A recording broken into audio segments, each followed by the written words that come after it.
Estimasi parameter. Capaian pembelajaran di sini yaitu bisa membuat selang kepercayaan untuk mengestimasi proporsi, mean atau rata-rata, variansi, dan simpangan baku suatu populasi, serta menginterpretasikan selang kepercayaan tersebut. Yang kedua adalah mengidentifikasi persyaratan yang diperlukan untuk membuat selang kepercayaan dan memeriksa apakah persyaratan tersebut terpenuhi. Ketiga, menentukan ukuran sampel yang diperlukan untuk mengestimasi proporsi, mean, variasi, dan simpangan baku suatu populasi.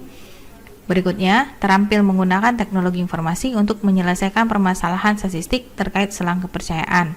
Terakhir, merefleksikan hasil analisis data dan berdasarkan hasil analisis tersebut memberikan tindak lanjut untuk kepentingan bersama.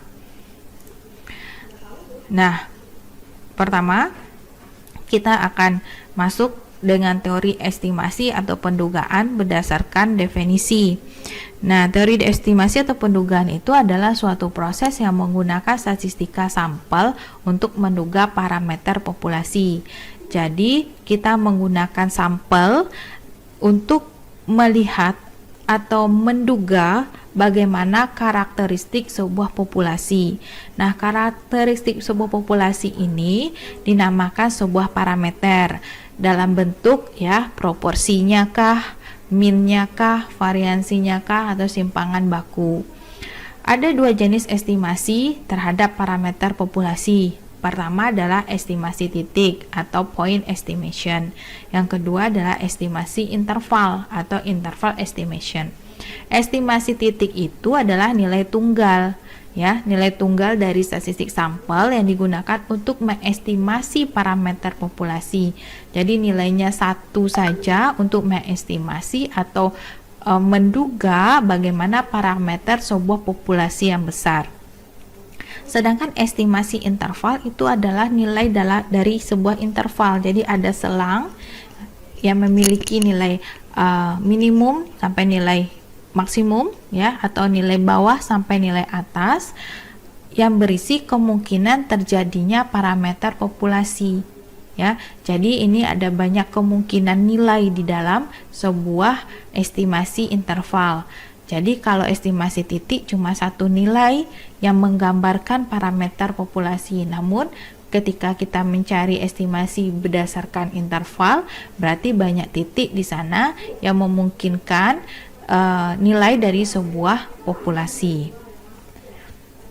Pertama adalah estimasi titik atau pendugaan titik. Definisinya, suatu estimasi titik adalah nilai atau titik tunggal yang digunakan untuk mengestimasi nilai populasi. Misalnya begini, ada sebuah perusahaan ingin mengetahui tentang berapa produk cacat yang dihasilkan setiap bulannya. Nah, setiap bulan itu ternyata perusahaan mampu menghasilkan 100.000 unit. Nah, diambillah sampel 10.000 unit dengan menggunakan metode sampling tertentu. Misalnya sampling acak sederhana. Nah, hasilnya menunjukkan bahwa dari 10.000 unit sampel itu ada 50 produk yang cacat. Sehingga kita dapat simpulkan bahwa produk yang cacat itu sebesar 0,5%.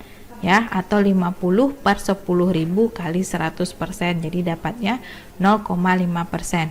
Nah, dari hasil ini kita langsung dapat menyimpulkan bahwa untuk produk cacat setiap bulannya akan ada 0,5% dari setiap atau dari total unit yang dihasilkan oleh perusahaan.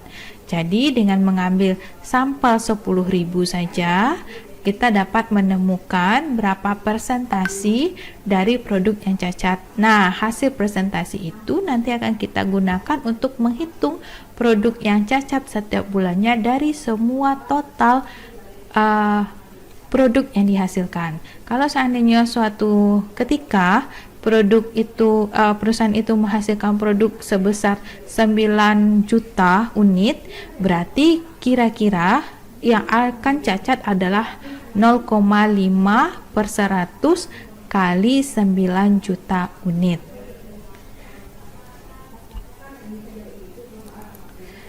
Nah, contoh berikutnya,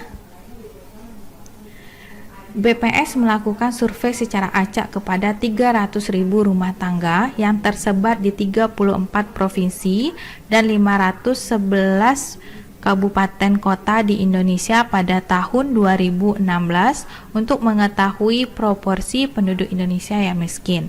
Dengan asumsi bahwa rata-rata banyaknya anggota rumah tangga itu adalah 3,8, maka banyak penduduk yang disurvei adalah 1,14 juta.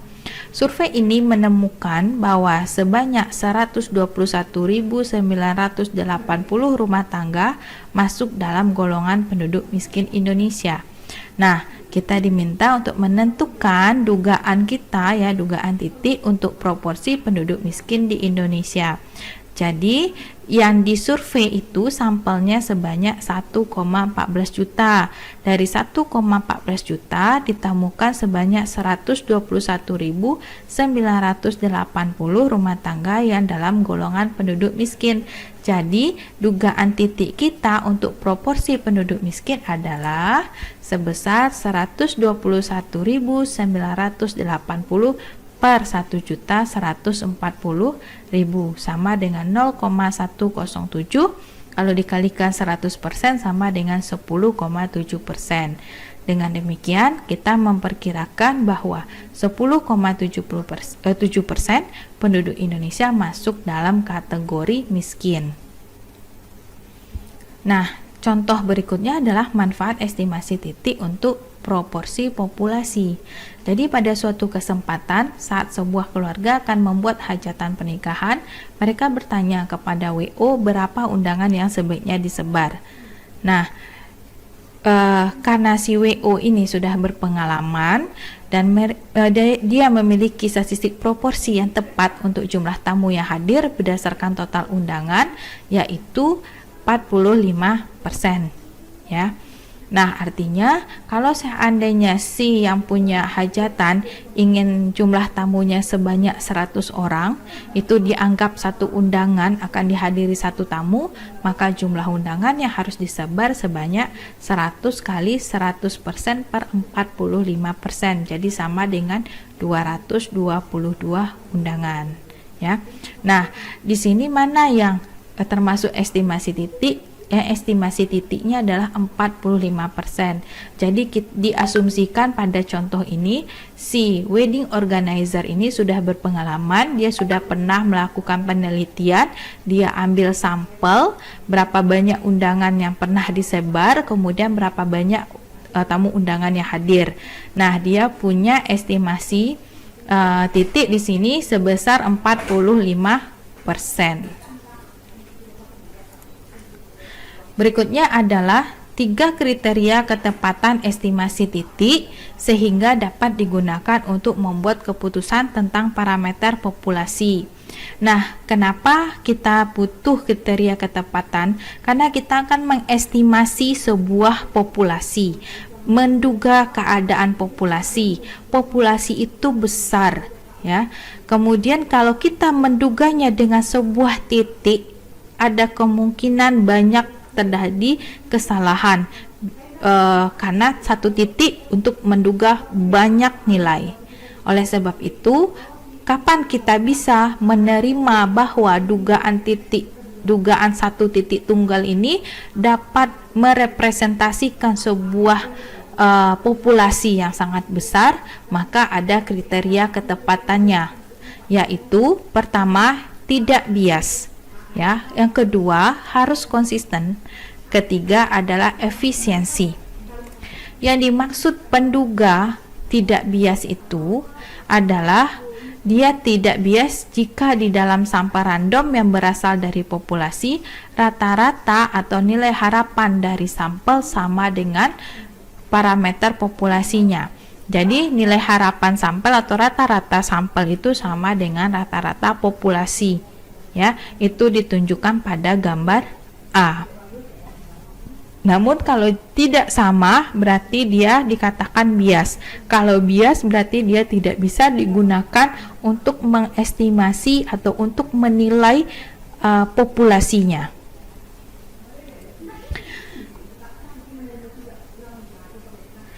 Ini ditunjukkan pada contoh 3. Di sini contoh 3 yaitu pencatatan inflasi dengan sampel 5 ibu kota provinsi di Jawa menghasilkan nilai rata-rata inflasi sebesar 11,15%. Nah, pencatatan inflasi dengan sampel 14 kota di Jawa menghasilkan angka inflasi sebesar 10,23%. Jadi di sini ada 2 sampel. Pertama adalah 5 ibu kota provinsi. Ini sangat besar. Yang kedua adalah 14 kota di Jawa. Jadi kota saja yang sampel kedua kota saja, yang di sampel pertama adalah ibu kota provinsi. Nah, dilihat dari nilai rata-rata yang diperoleh, ya, ternyata pencatatan inflasi di 14 kota lebih tidak bias dibanding dengan pencatatan di 5 ibu kota provinsi, ya, yang dilihat dari skala nasional. Di sini diberikan juga bahwa inflasi nasionalnya adalah 10,23%. Jadi di sini yang dapat kita terima adalah hasil dari sampel 14 kota di Jawa, karena inflasi atau rata-rata yang diperoleh lebih mendekati atau sama dengan inflasi secara nasional.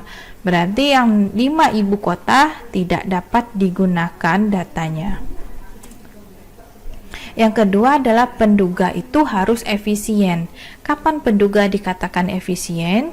Jika penduga itu tidak bias, itu saja. Jadi perlu diperiksa dulu bias tidak dia. Kemudian dia kalau sudah tidak bias, berarti biasanya dia efisien. Itu bisa dilihat dari variansinya, ya. Variansi mempunyai variansi terkecil dari penduga-penduga lainnya. Ya, jadi kalau kita punya banyak sampel, kita lihat mana sampel yang penduganya paling kecil. Itu disebut dengan penduga yang efisien. Sedangkan penduga yang konsisten adalah nilai dugaan yang semakin mendekati nilai yang sebenarnya.